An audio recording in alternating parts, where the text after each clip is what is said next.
ముచ్చట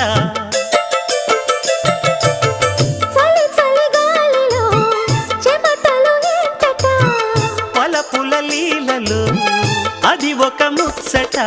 ఎదురు పడే మదనుడితో వరస ఎలా కలుపుట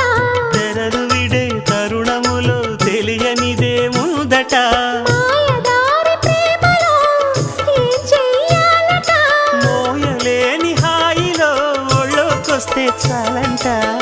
బయట కొంగు ఎంతో మంచిది జారుతున్నది